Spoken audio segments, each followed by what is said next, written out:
surrounded Gaza from all around, from the air, land, and sea. And according to news reports, infantry forces will enter the city in the next 48 hours. Today is 4 weeks after 1,300 Israelis are killed by Hamas and about 242 taken hostage and several thousands, about 3,000 injured. But in Gaza, according to the health ministry reports, more than 9,730 Palestinians have been killed, with more than 50% being children, and several buried under the debris, which could take the toll to a much higher total. According to the UNICEF, Gaza is a children's graveyard. The Israeli rockets have spared no site: hospitals, churches, homes, markets. And aid, including food, fuel, water, and medical supplies, are still a trickle into the devastated Gaza. The Israeli Defense Forces, are relentlessly opposing, along with the Israel government, relentlessly opposing the entry of humanitarian aid. They wish to starve and keep the people sick. All international standards of war have been violated by Israel in this violence, and now more violations are being planned, with massive displacement plans of shifting 2.3 million people to Egypt and other neighboring countries. International law characterizes genocide as the crime of crimes, or the supreme crime. According to the UN General Assembly, genocide is a denial of the right to existence of entire human groups. And what is happening just now is precisely this. The right of existence of a particular community is being denied. Prime Minister Netanyahu said just yesterday that there will be no ceasefire until the hostages are returned. So we can expect this war to go on longer. And an Israeli minister, Eliyahu, said that their party believes in dropping nuclear weapons on Gaza Strip, and this is an option. So actually, just lives, Palestinian lives just don't matter. So this important meeting of the PUCL is taking place on this 30th day with the hope that it will be one small endeavor at understanding the history of the conflict in this region. Is Israel a nation with an army, or an army with a nation? That's my question to our speakers. As Israel is only occupying larger and larger tracts of Palestine, and the several million Palestinians have been living in an open prison. We all know that Israel is exporting weapons to more than 100 countries, including Arab countries, with an over $12 billion sales and surveillance technologies of over $9 billion, of which even India is a recipient in this economy, both of the technologies and weapons. And is that the reason why everybody is lending their support to Israel blindly, with this massacre happening in front of our eyes? In the long-term viability, what is it? Two-state or one state, which is the solution for this region? We have to ask ourselves. And I would like to ask that of the speakers. And what do you see in the short term? Can we really hope for a ceasefire now, very soon? So the PUCL, that's the organization which is holding this, generally only works and is committed to the defense and promotion of civil liberties in India, irrespective of what the political and economic views are of its members, because our aim is to uphold and promote by peaceful means civil liberties and the democratic way of life throughout India. It is also our objective to encourage freedom of thought and defend the right of public dissent. We also wish to ensure the freedom of press and independence of the media. So people must be wondering as to why such an organization that has taken up the cause within our country is talking about Palestine, Israel, and the war. For us in India, we do get involved in this war, as we are shocked that in the United Nations General Assembly special session of the 27th of October, India abstained in a resolution which was called for an immediate and sustained humanitarian truce, leading to cessation of all hostilities. But, on record, 121 nations voted in favor. We were on the wrong side with other 44 countries abstaining. Although the Assembly did adopt this resolution demanding all parties to fully comply by protection of civilians and upholding legal and humanitarian obligation. The abstention by India on the above resolution, we think, is a betrayal of India's record of the support for Palestine, and especially in this moment when such devastation and destruction is happening. The abstention indicates a foreign policy out of tune with the Constitution. It's a violation of our directive principles of state policy. A resolution for the protection of civilians and upholding legal and humanitarian obligation is at the heart of India's constitutional vision, and to abstain does injustice to the constitutional mandate. PUCL in its statement has urged the government of India to take a firm stand against Israeli genocidal policies and in line with our historical recognition of the struggle for self-determination of the people of Palestine. And the International Criminal Court, we have urged our government that it must urge with the International Criminal Court to begin investigation of these crimes against humanity, war crimes, and genocide being committed against civilians and captives. India's position on peace and non-violence not only has strong constitutional roots, but we also draw from our older civilizational tradition, which is rooted in the teachings of Mahavir, Buddha, Gandhi, Ahimsa, Parmo Dharam, a universal religion. Non-violence is a universal religion. We also take this opportunity to tell this government that talks about Vasudhaiva Kutumbakam, that all the world is one, to be true to its constitutional and civilizational tradition and work to stop this war. This meeting is a small step in ensuring that we as a people make our country accountable towards its constitution, to our obligations under international law, and last but not the least, towards humanity. Thank you so much for bearing with me.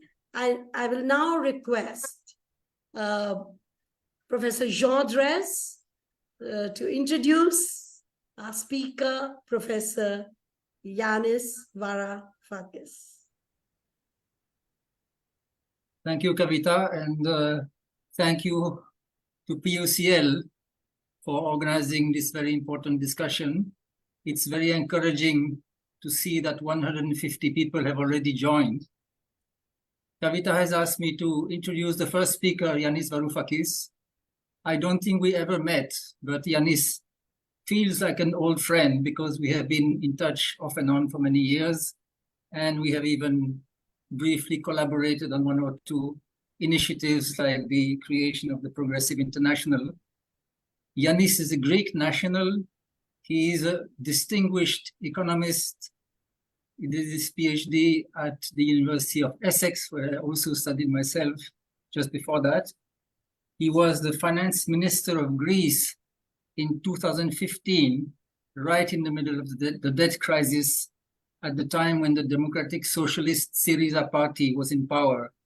And he played a very important role in preventing, or at least trying to prevent, austerity programs being imposed on Greece at that time by what was known as the Troika of lenders, the IMF, the European Central Bank, and the European Commission. He is a founding member and I think former Secretary General of DM25, Democracy in Europe Movement 2025, which is a European left-wing political party. He is also a former member of Parliament of Greece with the Mira party, and as I said, a founding member of the Progressive International. Most importantly for me, he's an outspoken critic of NATO policies and a long-standing supporter of the rights of Palestinians. And I would say, in fact, one of the few dissenting voices on these issues among leading European politicians. Kavita has asked me to add a few words of my own on the issue. I don't really want to take much time because we're here to listen to the speakers. Gaza is an emotional issue for me because we were there in the early 1990s. We were part of an international walk for a just peace in West Asia. I remember the tremendous warmth and hospitality of the people of Gaza. At that time, Indians and India were very popular among Palestinians because India was seen as a reliable friend of the Palestinians and their cause. That, of course, has dramatically changed since then, partly because India is dependent on Israel for the technology of surveillance and the technology of occupation. But at that time, India was very popular. We were received with tremendous warmth by the people there. And it is really heartbreaking to think that the same people today may not be alive, may be injured, or may be screaming under the rubble. I think this entire situation is very frightening at many levels. Of course, first of all, the savagery of the attack on Gaza, which reminds of the bombing of Vietnam, or for that matter, Hiroshima. Also frightening because it has laid bare the ruthlessness of the structures of power, their lack of humanitarian concern, the lengths to which they are willing to go. I'm not just talking of Israel, of course, but also of NATO and the US in particular, and Europe. Their impunity, their ability to suppress dissent, to make us accept the unacceptable, to disable institutions like the United Nations and humanitarian agencies that could have helped to stop this massacre or play the mediating role in this situation, and their ability to prevent any rational, enlightened, and ethical discourse on this issue. And finally, of course, it's also frightening because of the danger of escalation, which is still very present and is going to be present for some time. The silver lining is the massive protests that have taken place in many countries and the active steps that some countries have taken to resist this attack on Gaza. And I'm really hoping that India will catch up on this because not much has happened in India so far. There have been scattered protests, but mainly dispersed very quickly by the police. But I think we can think of more possible actions in the future. And on the issue of action, because I think what is required is not just statements and words, but also some form of active resistance. I was curious to know from Yanis, as an economist, if you have time, if you could say a few words about what you think about boycotts and sanctions as a possible form of action. I'll stop here and I look forward to listening to the speakers very much. Thank you. Thank you so much, Jean. Before we invite our speakers, I think our second speaker, should we introduce him simultaneously?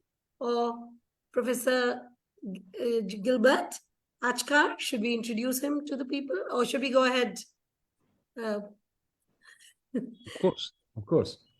Okay, so I invite Mihir to introduce Professor Gilbert Achcar, and then we invite our speakers. Please bear with us for another few minutes. Thanks, Kavita. Well, Dr. Gilbert Achcar is originally from Lebanon. He is presently Professor of Development Studies and International Relations at SOAS in the University of London. I have had the privilege of knowing him even earlier. And he is an academician and as much an activist as an academician. He's, of course, written a number of books, a large number of books. I'll just mention a few of those. Clash of Barbarians, Morbid Symptoms, Relapse in Arab Uprising 2013, it was written in. Then the Arabs and the Holocaust. Another book, 33-Day War, that was Israel's war with Lebanon. His latest book in 2023 is, of course, on the new Cold War that deals with Russia, China, and USA. So he's done extensive work on Middle East especially, but also on global politics generally. What I would like to ask him, I mean, I would want him to go as he wants to go on, but there are two issues which I would like him to also speak about if he has the time. One is that in a recent piece which you wrote, Gilbert, you had mentioned Hamas's 7th October action as a counter-offensive. Why do you say it's a counter-offensive? That's one aspect. Second thing is, in that piece, there's also in a recent podcast which you gave after 7th October, you had mentioned about two options. One is the Oslo option, and second is the Greater Israel option. The two options which are the two likely extreme scenarios, as you call them. These are the two, like, of course, anything may happen on ground, we don't know. Things change from day to day. But these are the two things which I would be happy if you at least touch upon when you are talking. I also just wanted to add very few words of my own. As we all know, Israel also doesn't claim that Gaza and West Bank are part of Israel. Unlike, say, the Golan Heights or the Eastern Jerusalem, they don't claim that Gaza and West Bank are part of Israel. Virtually, Israel is an occupying force in both these places. These are occupied territories in a sense. Now, Israel is also a signatory to the 4th Geneva Convention of 1949, which talks about the role which an occupying force has to play. And one is, of course, that occupation is not sovereignty. Second is occupation is a temporary phenomenon, not which lasts for 75 years. It's also, third is that it's a trusteeship by the occupier is a trustee for the occupied, and therefore has to act in the interest of the occupied. And there is a prohibition of transfer of population into occupied territory by the occupier, transfer of population. And the next thing is, of course, that you cannot expel people from the occupied territory. Now, each one of these has been violated by Israel. If you see over the last 75 years. And despite that, we have a scenario where everybody, at least the mainstream media and the mainstream Western powers, seem to be supporting Israel, even when they don't even want to talk about ceasefire. At the highest, what Biden, but what was very, very amazing was yesterday I was watching videos of the protests which happened in USA and various other countries. Huge protests, even including by people belonging to the Jewish origin. A large number of protests against the Israeli action. And that is something which is very fascinating and very, very encouraging for all of us. I would stop at that, and I think, Kavita, you can go over to the speakers now. Thanks. Thank you so much. So let's begin with Professor Gilbert, and then we move on to Professor Yanis. You have between 15 to 20 minutes. Please take your time. Go ahead, please.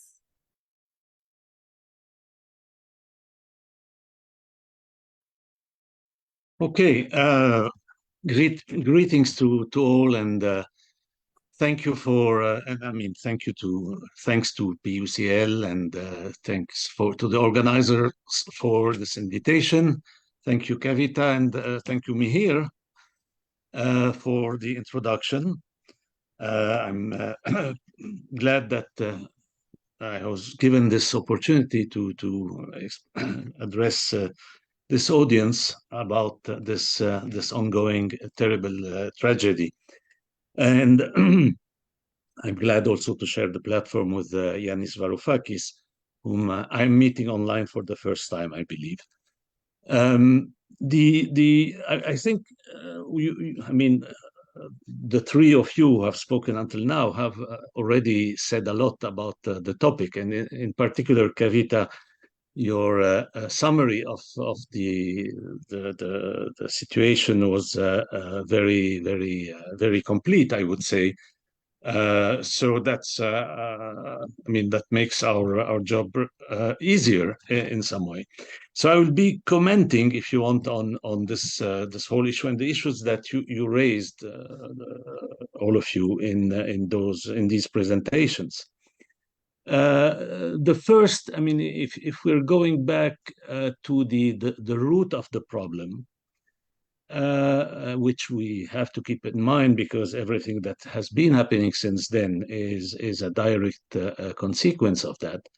The state of Israel was born as a late settler colonial state. I mean, late compared to the history of colonialism, of course, and in some way almost anachronistic to be for a colonial state to be born when decolonization was starting at the global level, the era of decolonization. It was born as a settler colonial state with one peculiarity, that unlike other settler colonial states, it involved, I mean, its creation involved the expulsion of the population, the uprooting of the original population. Well, you had, of course, cases like Australasia or North America, where you had a genocide of the original population, basically, but you had also other settler colonial cases, such as South Africa or Algeria, where the settler colonial population exploited the original population. So in the case of Israel is a peculiar case, which is neither case one nor case two, but something special, where you have the uprooting and expulsion of the population, which happened in the form I mean, in the following form. In 1948, you had a war when the state of Israel was proclaimed. You had a war which actually had started even before that proclamation in the form of clashes. You had a war between Israel, the newborn Israeli state, and the Arab states, and the Palestinian population fled the war, as every population, every civilian population flee the war when you have war. They fled the war zones. They took with them their keys, believing that this would be a short absence, and they would just be back after days or weeks. And the result was that 80% of the population on the territory seized by the Israeli state in 1948, which is 78% of Palestine between the sea and the river, the Jordan River. That is the Palestine of the British Mandate. 78% of this territory was seized by the newborn Israeli state, and on this territory, 80% of the Palestinian population had fled, and they were never allowed to come back. And this is the peculiarity here. And that this new state formed by the settler colonial population was maintained by the permanent expulsion of the original population, and which is, of course, what the Palestinians refer to as the Nakba, which means the catastrophe in Arabic. Now, a state born under such condition could only be, as you said, an army with a state, and as even the Israeli radicals, the anti-Zionist left in Israel itself, would say, an army with a state instead of a state with an army. But that's in the logic of its own creation as a state based on the expulsion of a population which belongs culturally to a geographic environment that becomes, for this reason, hostile to the new state. And so it was in the logic of its own origin that this state was doomed to be a Sparta, a kind of modern day Sparta, a state where the military is ubiquitous. Actually, if you look at the Israeli polity, you will see that all of them, or most of them at the very least, have a military background, military CV. And the role of the military in every segment of Israel, of the Israeli society, is extremely important. Another, I would say, inevitable development that was linked in rooted in the very way this state was born, was that it would shift to the right by the virtue of its own nature. I mean, this is a state that was founded by a leadership that referred to the socialist movement, to the Second International, so the labor movement, if you want. And well, we have seen over the years how the Israeli society has been drifting increasingly to the right and even to the far right. Again, this is something that is rooted in the logic of that. And some of the critics, the early critics of the Israeli state, and I'm speaking here of Jewish early critics, warned that this would be the inevitable outcome of such a state, that it would be based on a racist dynamic, a racist definition, and this could only lead to that kind of situation. And of course, this drift to the far right accelerated with the global drift. We have seen the global rise in the far right, which increased tremendously after the Great Recession of 2008. We have seen this at the global level, and Israel has been one of the pioneers, if you want, of this far right drift, with Netanyahu coming back to the helm in 2009 and staying there. And Netanyahu is the head of the Likud. The Likud party is the heir to the far right tradition in the Zionist movement, the far right current of the Zionist movement. And they won the election for the first time in 1977. Close to 30 years after the foundation of the state. And since then, they have been at the helm most of the time, most of the years, and in the case of Netanyahu, for very, very long time, with a little break only over the last years. And so this is the context in which this happens. And Gaza in particular, very briefly about the history of Gaza. It was like the West Bank. The rest, the remnant parts of Palestine that were not seized in 1948 were occupied in 1967 by the Israeli state. Now, unlike what happened in 1948, the Palestinian population did not leave, did not flee their territories this time, because they knew what would happen, which in 1948 they didn't know. They were not expecting that they would never be allowed to return. So you didn't have the repetition of this exodus in 1967, which is why the Israeli state was not able to annex the territories that it occupied in the year 1967. And it started elaborating scenarios to deal with that.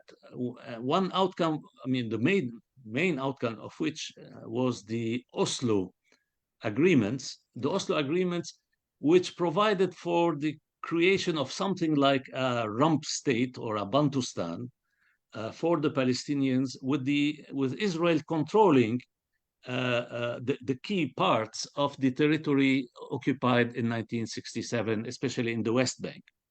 As for Gaza, Gaza became, I mean, a real problem as an unruly territory because of the very high density. It's one of the highest population densities in the world on a small territory. And it was quite difficult and exhausting for the Israeli army to control it. And so the Israeli military favored a withdrawal of the military from Gaza and a control from without. And that happened in 2005, which is how Gaza was turned into this open air prison. You will find this definition or this description of Gaza everywhere, an open air prison. That's what it has been. And a prison upon which, I mean, very harsh conditions are imposed. One of the persons the presenters said he visited Gaza. Well, I'm sure he could testify to this the very harsh conditions under which the people of Gaza were living. So when I first described in 2000, on 8 October, the second day after the October 7 attack, I spoke of counteroffensive in that sense. That is, the Gaza Strip, especially since 2005, has been suffering from such conditions and repeated bombings and repeated wars waged by Israel, that whatever the Palestinians do are just in the first place reactions to what they were and have been and are still suffering, which is why I use that term in that first reaction. Now, I mean, whatever one thinks of what happened on October 7, the key point is that it has been seized as an opportunity by the Israeli government, which is a far-right government, including even people who are even to the right of the Likud party, who are,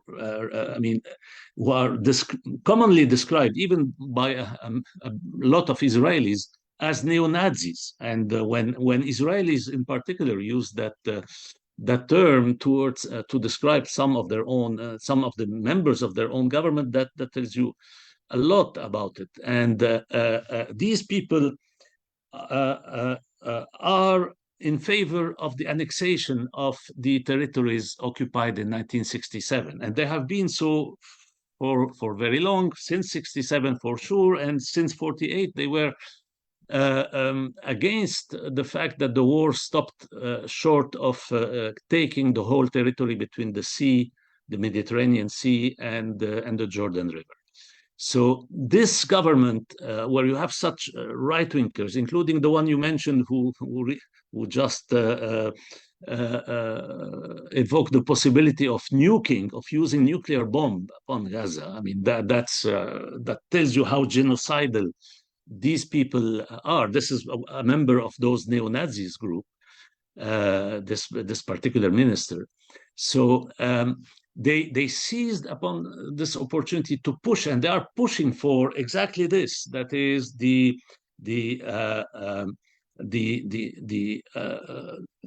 expulsion, or a new Nakba, as the Palestinians call it, a second Nakba, the expulsion of the bulk of the population of Gaza into Egyptian territory, into the Sinai. And this has been clearly the plan ever since they started calling on the Gazans from the north of Gaza to move to the south, and calling on the Egyptian government to open the gates into its territory and to allow the fleeing of the Palestinians into Egyptian territory. And this has been confirmed by a document.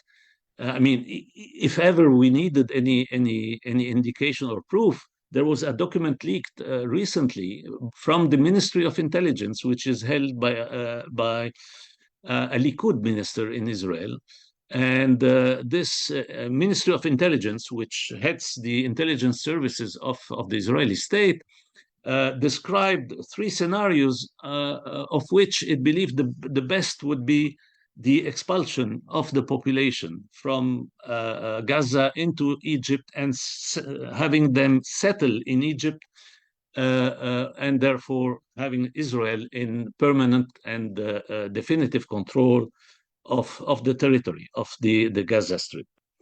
Now, this is what the Israeli far right wishes, and that's what they wanted or they want to do, using this opportunity of October 7, which has been rightly compared from that angle to 9/11 for the United States, and how 9/11 was exploited or seized upon as an opportunity by the George W. Bush administration to eventually invade Iraq, which was an old dream of theirs. Now, of course, this is one scenario, and the United States here differs with Netanyahu and the Israeli far right.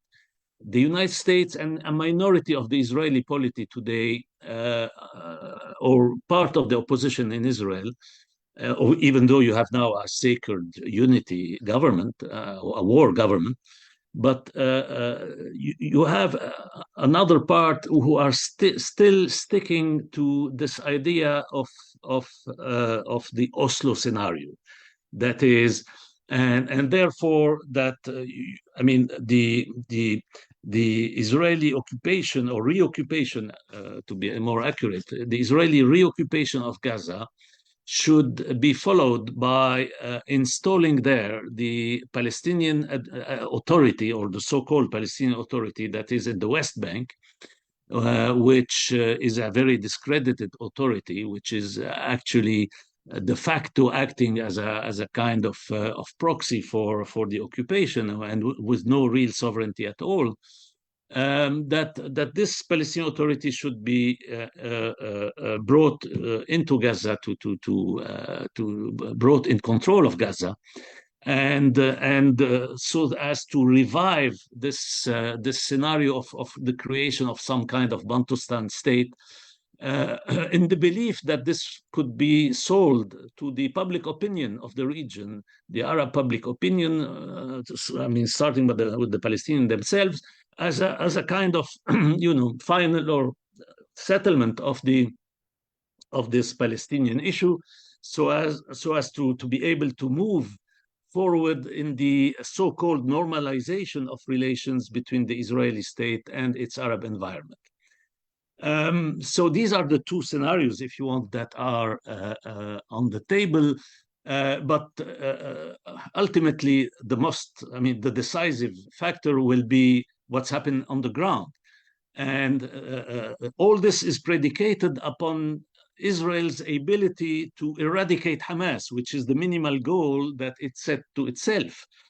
And even that goal is far from easy, or cannot at all be taken for granted. I mean, we'll see now when they start moving into Gaza City, but it won't be easy, even though the Israeli army is hardly taking any risks.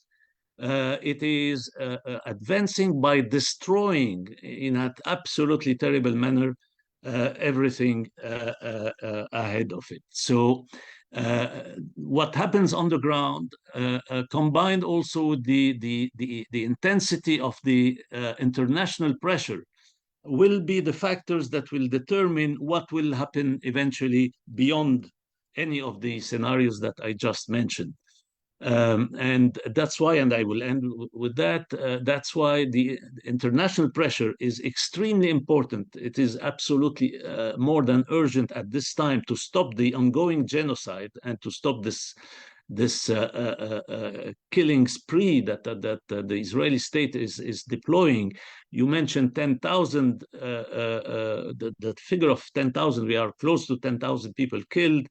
I fear that there might be much more than that if it carries on, and especially if they enter. Until now, they haven't entered at the heart of the populated areas, and this could turn into an absolutely dreadful carnage. And that's why stopping it as soon as possible is an absolute urgency. Thank you.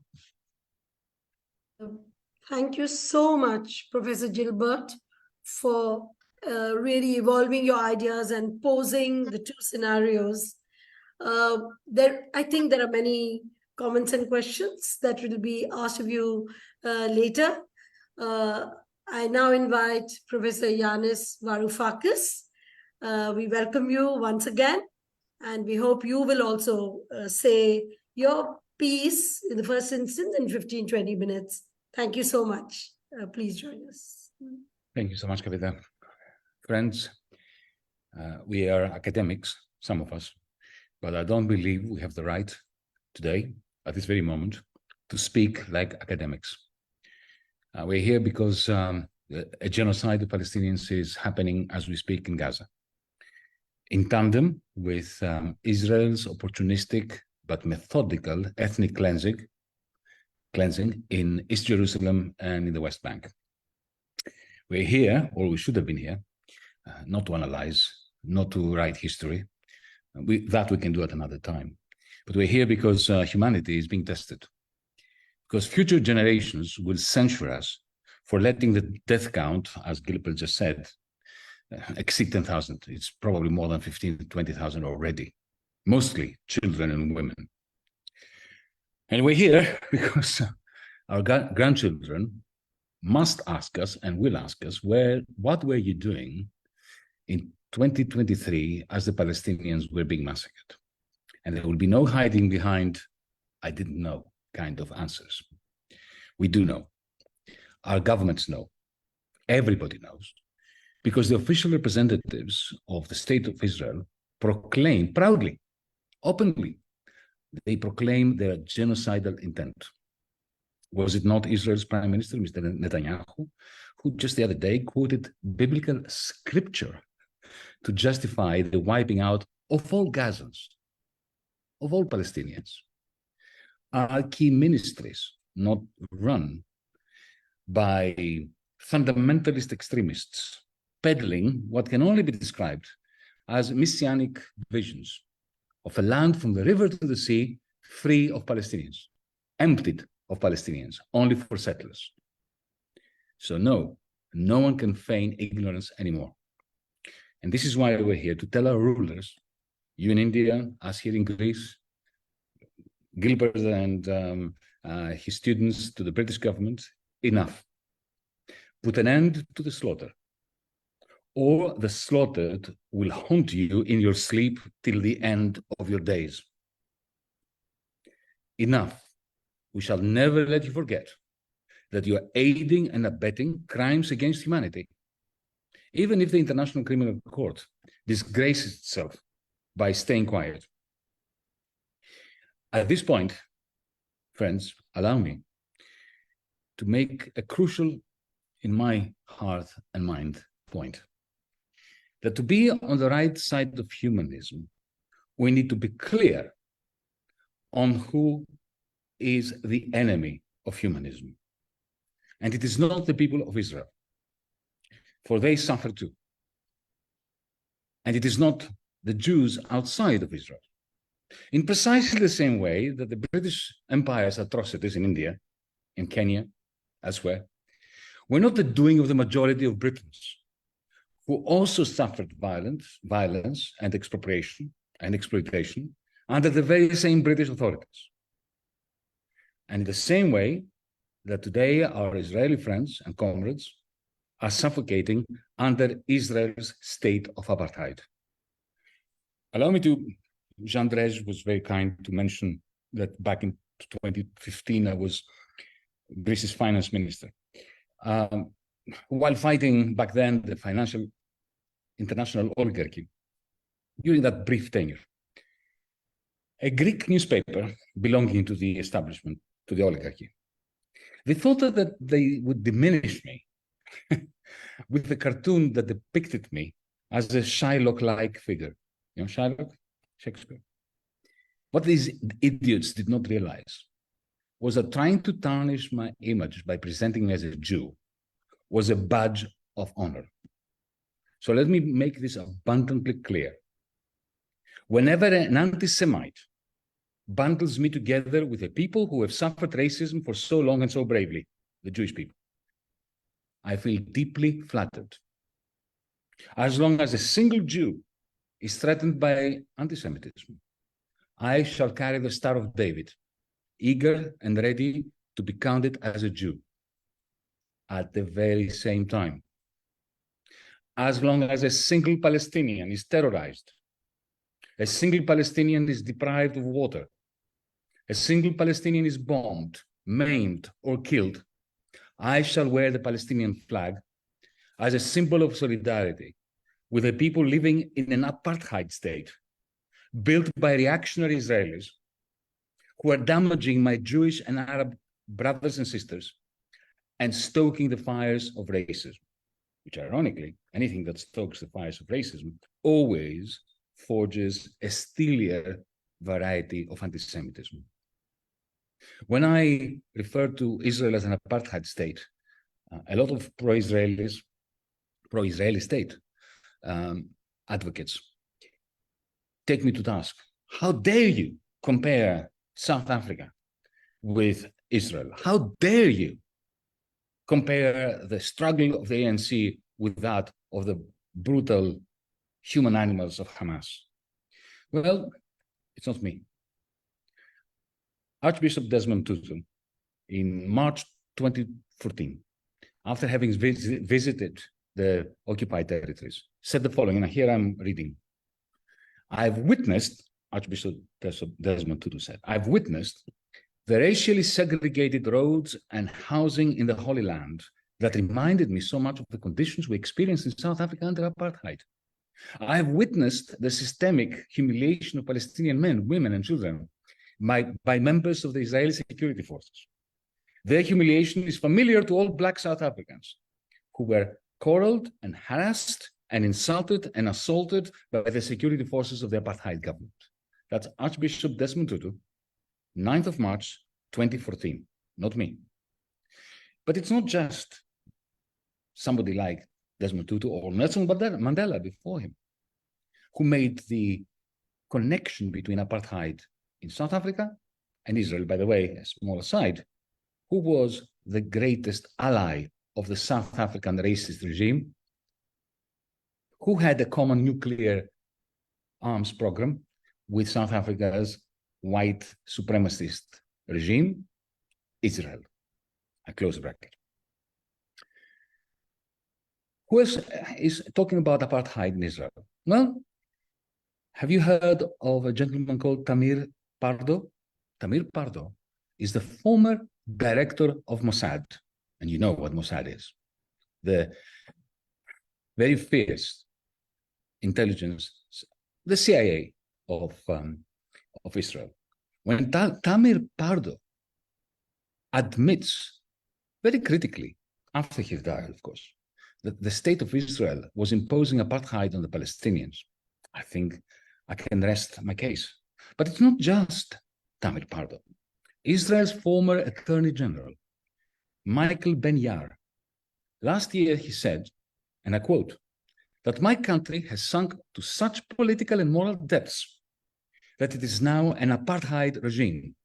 That's the former Attorney General of Israel, Michael Ben-Yair.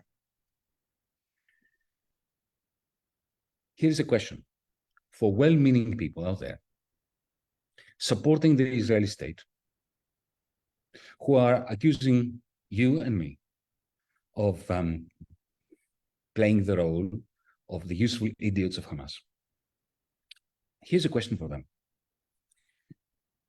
Especially good people in Germany who feel a very deep sense of guilt about the Holocaust. A general question, if you want, for anyone who thinks that centuries of pogroms against Jews culminating into the uniquely evil Holocaust, I make no bones about that, the Holocaust was uniquely evil.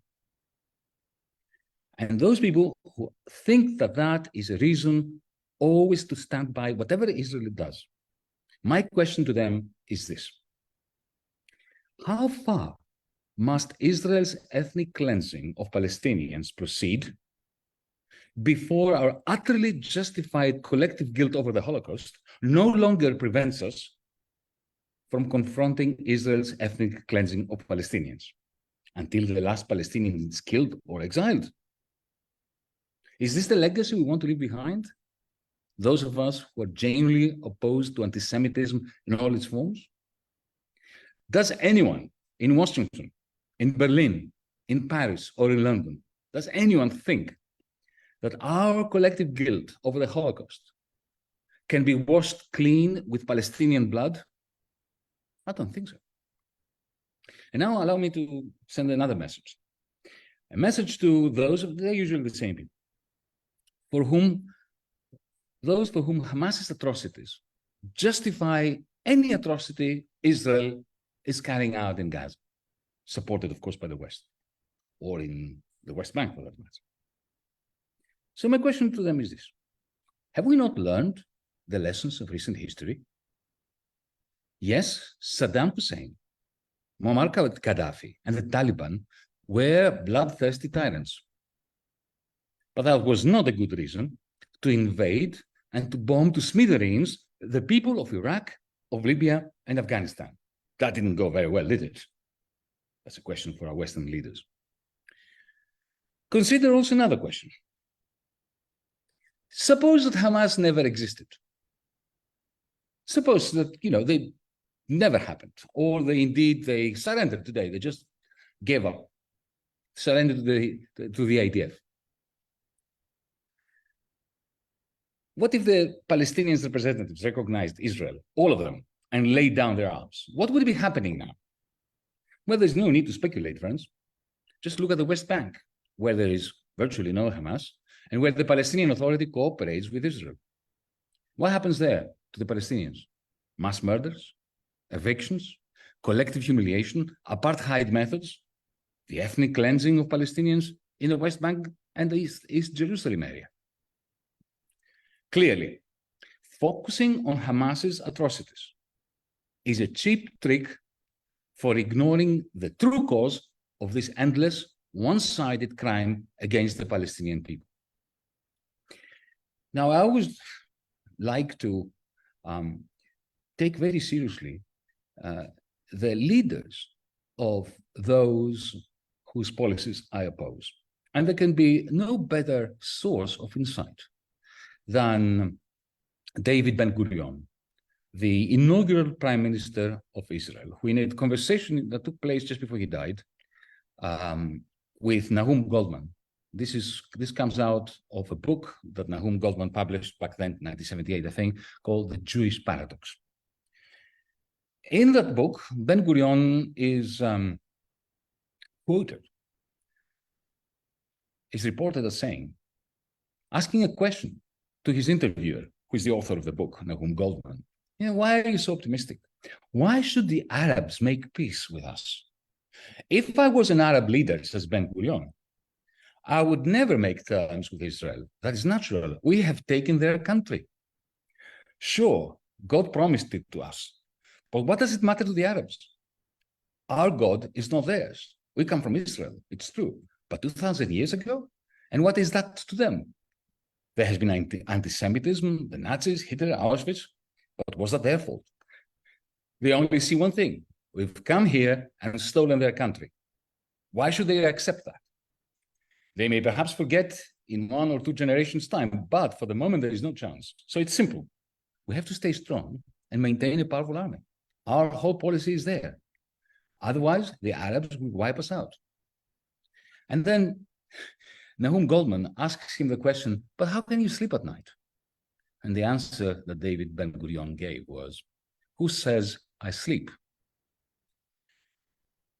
That should inform our take on what is going on. It's all there in black and white.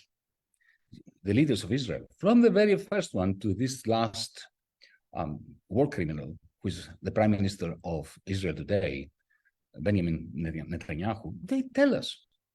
That's why we don't really need to be academics. We don't even need to decipher anything. They tell us.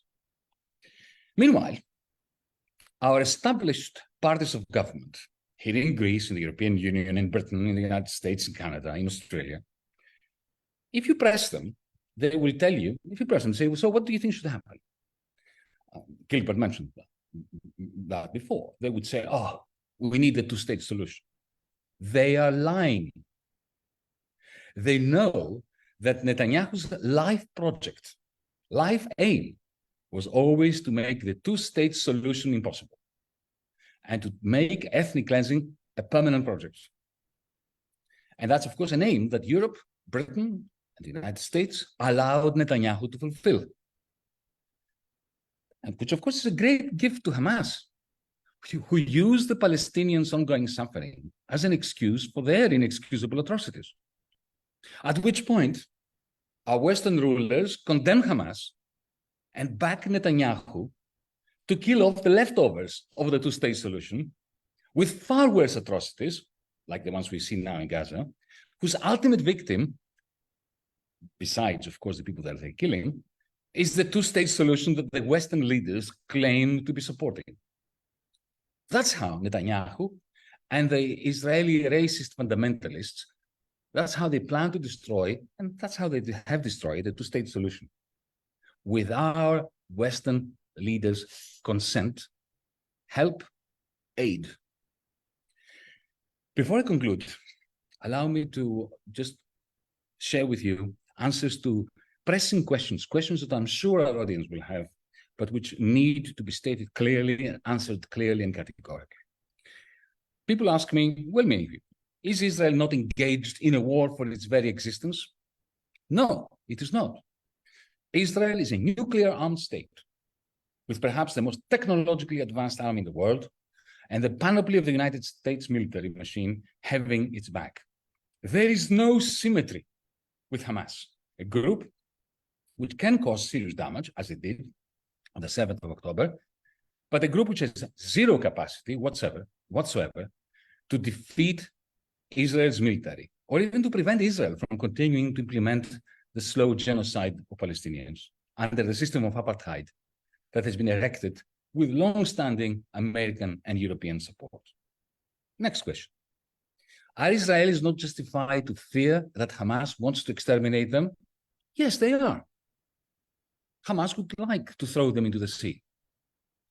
Jews have suffered a Holocaust that was preceded with pogroms and a deep-seated anti-Semitism permeating Europe and the Americas for centuries. It is only natural that Israelis live in fear of a new pogrom. However, by imposing apartheid on their neighbors, by treating them like animals, like subhumans, the Israeli state is stoking the fires of anti-Semitism, is strengthening Hamas, and in the end contributes to the awful insecurity most Jews and Israelis feel.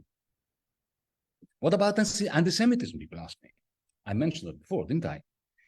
It is always a clear and present evil, anti-Semitism, and it must be eradicated by us, especially amongst the ranks of Palestinians fighting for their civil liberties, and us who are supporting them. Do I condemn Hamas atrocities? I condemn every atrocity, whomever is the perpetrator or the victim.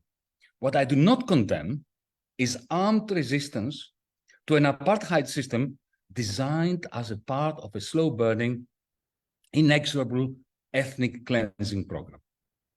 And of course, the most ridiculous question, why don't Palestinians pursue their objectives by peaceful means? Well, they did. The PLO, the Palestinian Liberation Organization, recognized Israel and it announced armed struggle. And what did they get for their pains? Absolute humiliation and systematic ethnic cleansing.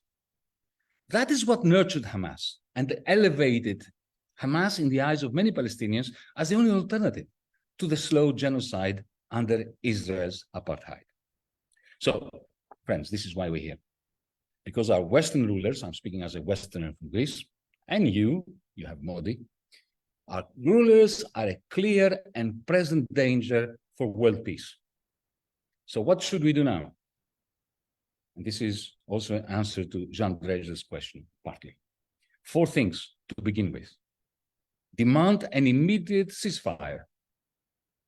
Demand a release of all hostages, Hamas's 210 to 120 hostages, and the thousands of hostages held by Israel in Israeli prisons.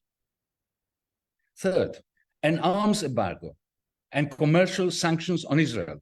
I am a member proudly of BDS, of Boycott, Divest, and Sanctions for Israel, a brilliant movement, which is possibly the only Palestinian movement that has united all Palestinians together. We need the immediate recognition, symbolic but crucial, of a Palestinian state across all lands Israel occupies since 1967, and of course a peace process under the United Nations, supported by a commitment by the international community to end apartheid and to safeguard equal civic liberties for all, whether this is part of a two multi-ethnic state solution or one common secular one. That's not for us to discuss now. This is an academic question at the moment. Our rulers will not push for any of this. This is why we're here. This is why you're here. Because when the rulers fail history, it is the people who must make history. Thank you, and I salute you all for being here. Thank you so much, Mr. Varoufakis. That was wonderful. And it's really given us a lot of energy to how to take forward our own understanding and desire to do some action. And I'm glad that you gave us those 4 points at the end. Thank you so much. We now will do a Q&A, and we have some comments. And I would like both our speakers to come in. Till now, we have 2 comments. Arvind, would you read Pamela Philippo's and Lara? Would you read Anu Meha's? Yeah, please go ahead, Arvind. Yeah, thank you, Kavita. I'll just read Pamela's comment. And Pamela Philippo's, both deepest thanks to both speakers for bringing great clarity to this issue. There's been burning, crushing, grieving us for a month. My question is to both speakers. A ceasefire is an absolute necessity now, but which scenario should one in the long term work towards? A two-state solution or a one-state solution with equal rights for both Jews and Palestinians, i.e. the end of Zionism? Please go ahead, Lara. And then Ashwarya, Brunel. Yeah, Lara. Anu Meha's. Yes. So, should I read Brunel's? Okay, read Brunel's comment? first. Yeah.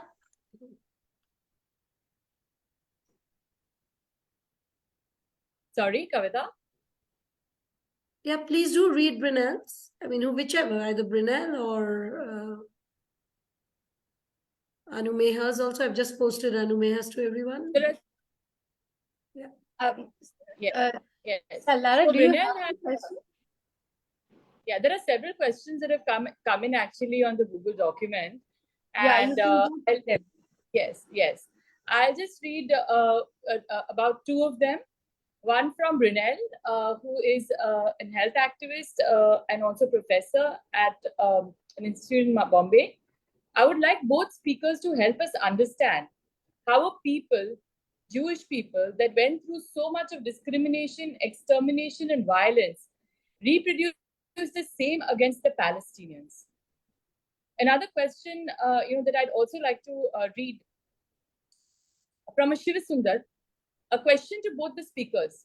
Many thinkers, including the new historians, scholars, and Palestinian solidarity activists, like Ilian Pape and others, argued that solution to Palestine question is possible only on the premise of human rights and not on national liberation. Hence, a one-state solution with equal rights to both Israelis and Palestinians.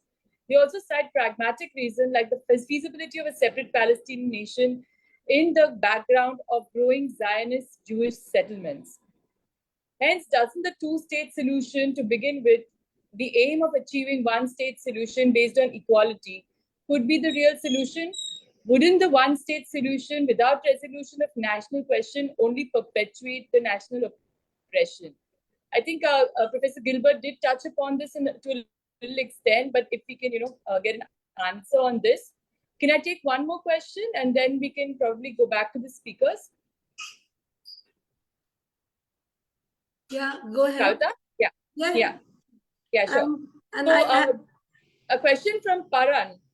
the inability of the United Nations to stop the current genocide shows that what was true during the Cold War still stands true today. There is only one superpower in the world, and they have the mightiest power to stop or ensure something happens. The bleeding, dying bodies of Palestinian people show that Israel can only be stopped by one government, the United States and its buddies. But they are the ones who wouldn't. Only a few hours earlier, Biden administration said that they are unable to convince Israel of using smaller bombs while fueling their coffers with emergency funds in billions of USD. How in such a situation should we hope that we will be able to stop this from happening until all of Gaza is in rubble and graves? The failure of the United Nations is a question that has also come in. Did you get Anumeha's? Hers Yeah. is on the group. Aishwarya, would you also like to take that? And there is one more question. This is in a lot. 3 or 4 questions now. Should we do it after? Okay. Yeah. One round. Yeah. And we have a person from Europe who didn't want to disclose her name, also sending a question for Professor Yanis. We have Anumeha. At least I'm just looking at the chat. No, we have like more than 6-7 questions. On Okay, the so Google we'll Doc take as the well. next so round. Let's take one round, yeah. Please go ahead, Professor Gilbert first, then Professor Yanis.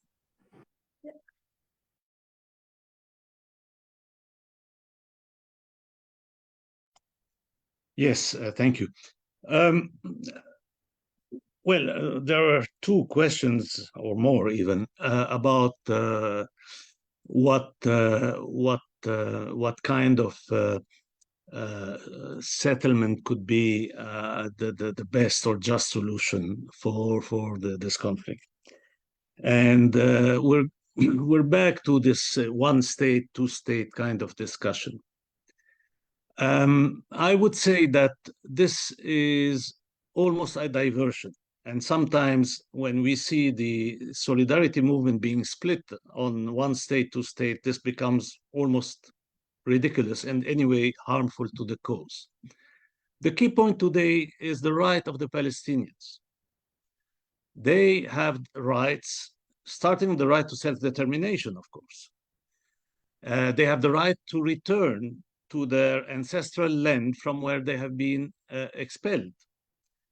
And on this land, on the whole of this land, they have the right to live as full citizens with all rights, equal rights with the rest of the inhabitants.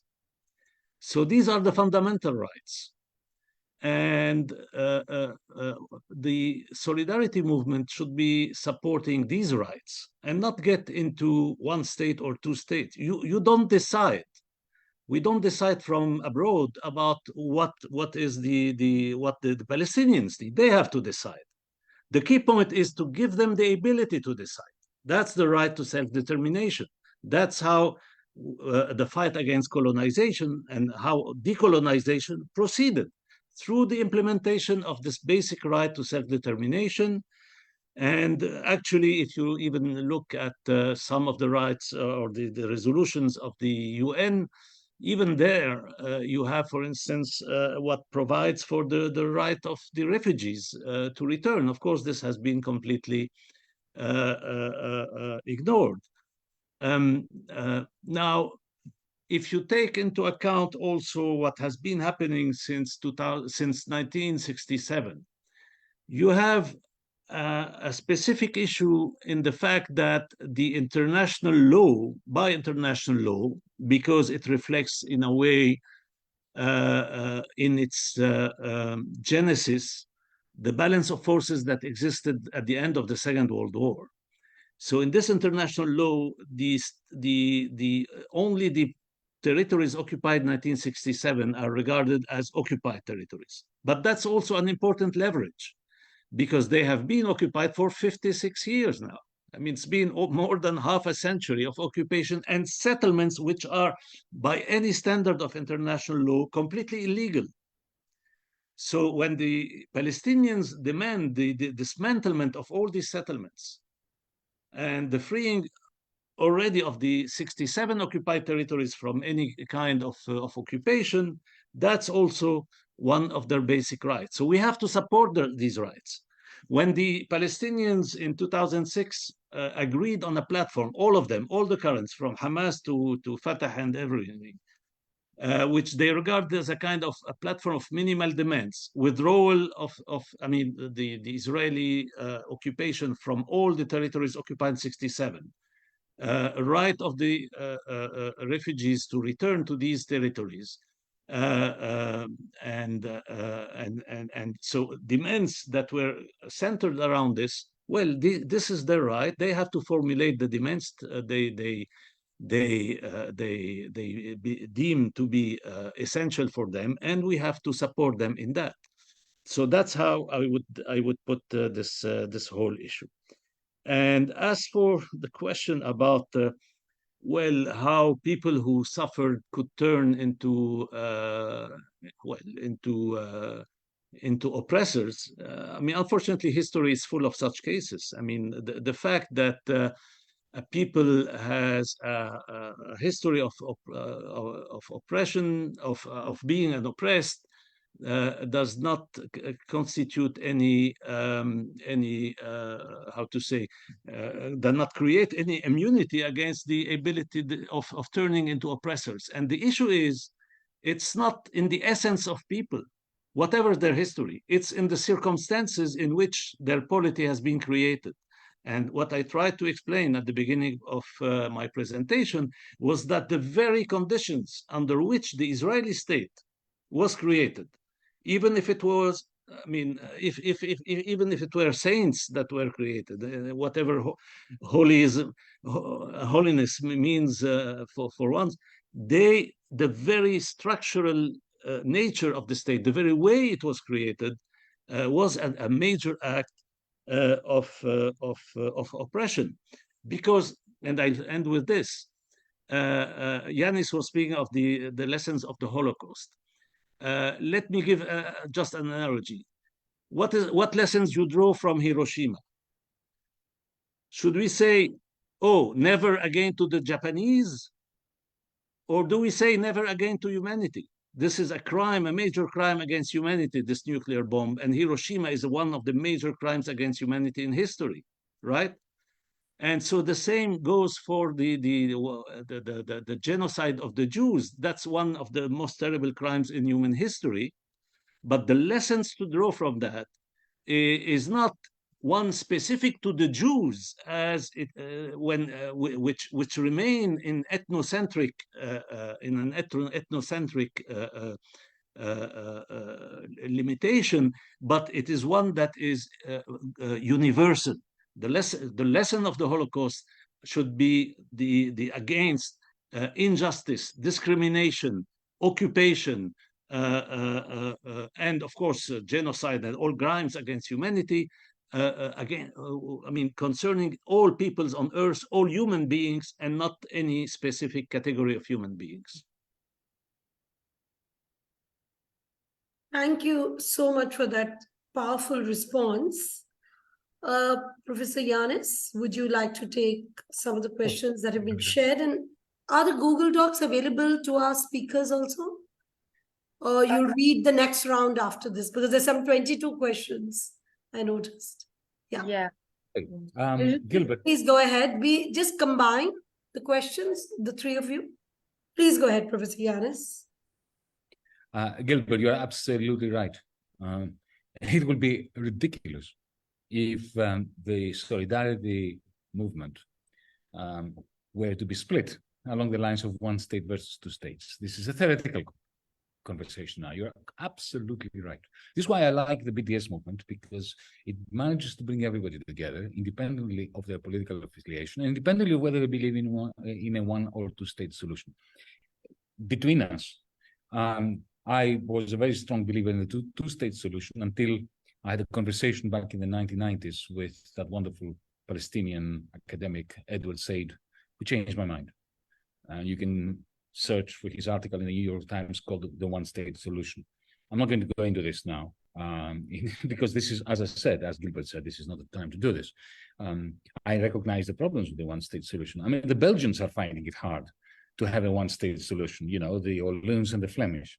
imagine how hard it would be to create, a proper single state in Israel. But then again, I think that it is perhaps less utopian than two separate states, both viable.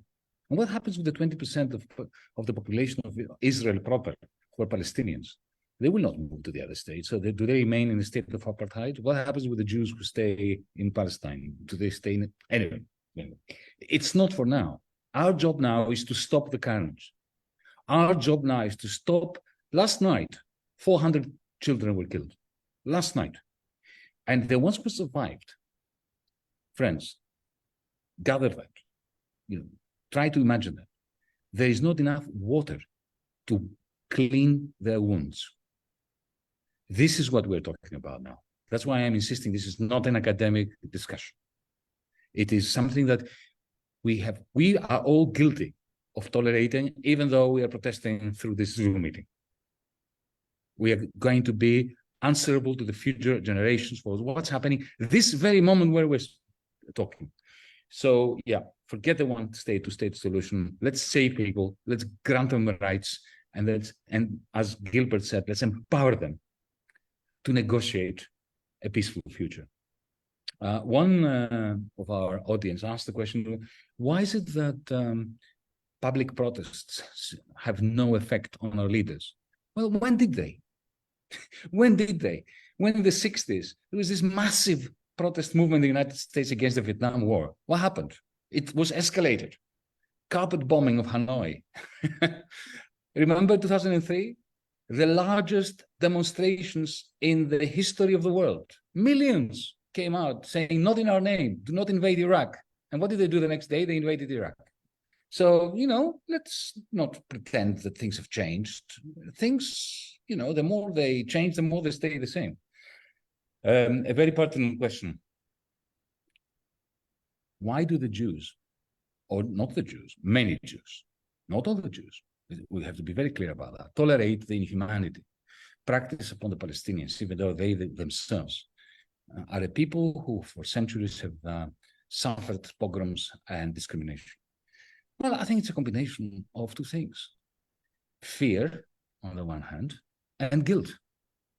Because if you live in a village that used to belong to Arabs, and the Arabs were thrown out, right? You feel very insecure, because if they were thrown out, maybe you can be thrown out, right? When you are living in somebody else's home, and you didn't purchase it in a free and fair market trade, but effectively some thugs occupied it on your behalf and they gave it to you, then you don't feel very good about it. You don't feel very secure. And if you are a member of a nation that has been persecuted for hundreds of years, that's the fear and the guilt. Put them together, and I think you have your explanation.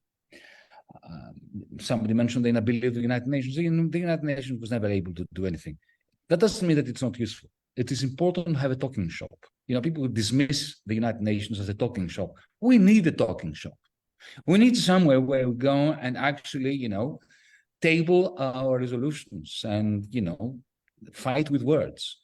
The recent General Assembly vote of 120 something versus 14 in favor of an immediate ceasefire, that was important. If you are a Gazan, you get some solace that a vast majority of nations internationally is backing a ceasefire against the will of Mr. Biden and Mr. Sunak and Mr. Emmanuel Macron and Mr. Modi, for that matter. And finally, why is the European Union supporting Israel? Well, allow me to answer along two axes. The first is because we are the problem.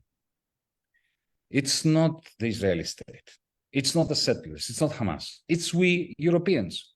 For centuries, we've been discriminating against Jews. For centuries, we have been killing them.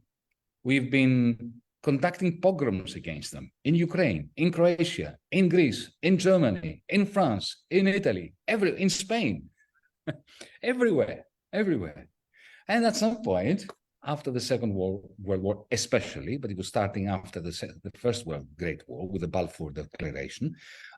Let's face it, the British establishment just wanted to get rid of the Jews without killing them. So they said, okay, well, you go to Palestine. And initially, they had the idea of Uganda. Remember that? The initial idea was for Uganda, another part of the British Empire. So you go to Palestine. No.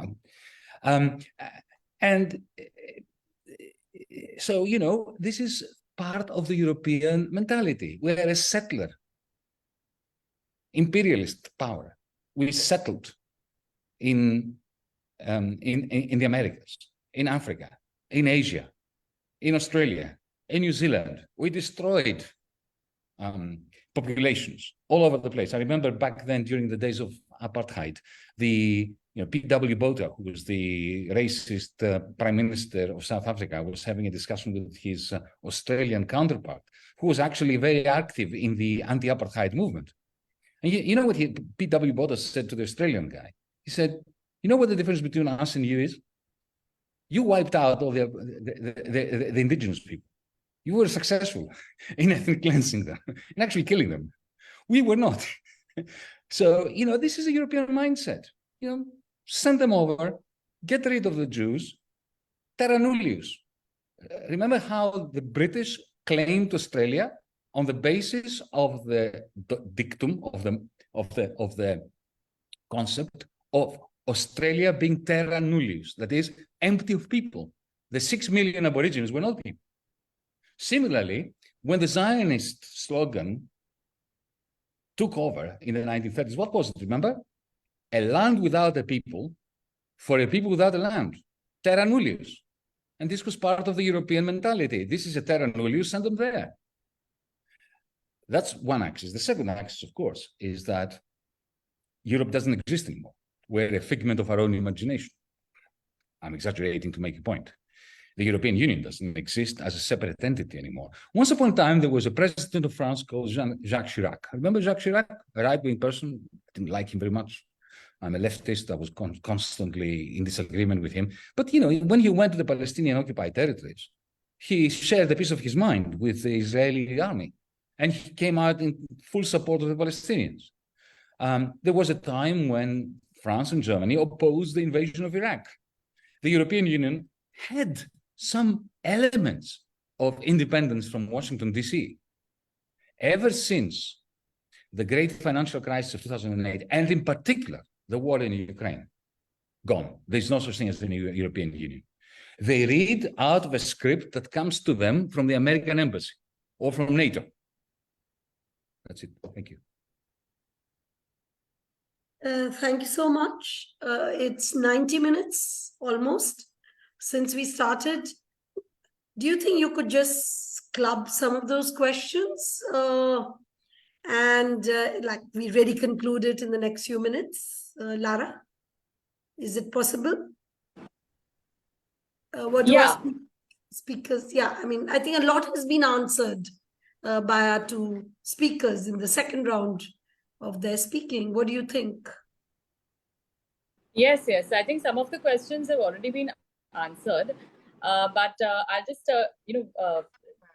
I'll just read out some of the important ones. I think one is, do you see such conflicts coming up in other regions of the world now that there is a clear precedent with absolutely no visible signs of any consequences, economic, criminal, or otherwise, for Israel? I mean, will this now, enable other regimes latching onto the apartheid and annihilation playbook that Israel is using today? This is from Anand Bala. This is one question. The second one is, all institutions have failed the Palestinians today. It is important to condemn and put pressure on our governments and people to stop the slaughter. Palestinians have given up on the so-called outside world. What can we do as people who are from outside? Similar questions have been asked by other participants as well. I mean, we have right now more than 26 questions, so I'm finding it really difficult to choose. But from Veena Shatugna, a question has come in that what is the role of the Arab states? Do they have the power or desire to negotiate the ceasefire? What do we feel the Arab states can do and have they not? And Firoz Mitiborwala, who's part of the Indo-Palestine Solidarity Forum, has asked a question on to comment on the ideological role of both Christian Zionism and Jewish Zionism as a narrative of the Holy Land given by the God to chosen people plays a central role in the Zionist narrative. And also on the 7th of October counter-offensive by the Hamas and other sections of the Palestinian resistance, he has commented. I think we'll leave the comment for everyone to read later. But a question coming from Sharmila. Professor Yanis has to leave very quickly. Okay. I think we will do a second round also on Palestine, considering that there is so much energy and so many questions. And as Professor Yanis said, we really have to be on the streets. We really have to be doing some of those things. But we need clarity also. We are at a distance, and it's not so easy with the kind of media narrative, even in this country, which is preventing us to get really good ideas about what is happening. A lot of our reporters are embedded, with the Israeli side. So, Lara, can you just read out the names? Kavita, can we just get, if possible, Yanis to comment on what he feels that we can do, as people from the outside world. Anything else you need? Can you just read out the names very quickly of the people who've sent messages? We really acknowledge their interest in this subject. Very quickly read out the names. Please bear with us, Professor Yanis, for a few more minutes. Yeah, sure. So a lot of questions have come in from Sejo Singh, Mansi Verma, Roya Murli, Benjamin Akhtar, Amna Khan, Wahid, Surur, Karen, also Komal Mohite, Sharmila, Abhi Ramu, Fauzan Majid, Firoz Mitiborwala, Veena Shatugna, Chorsi, Radhika Mathur, and also Sukla Sen. So I'm sorry, I'm not in a position to read all of them out right now. And I think Virginia Saldana also. Yeah, Virginia has sent a comment. Yeah. I think a lot of comments have also come in of solidarity, which we can read later. But if Yanis wants to answer any of the questions or any final comments.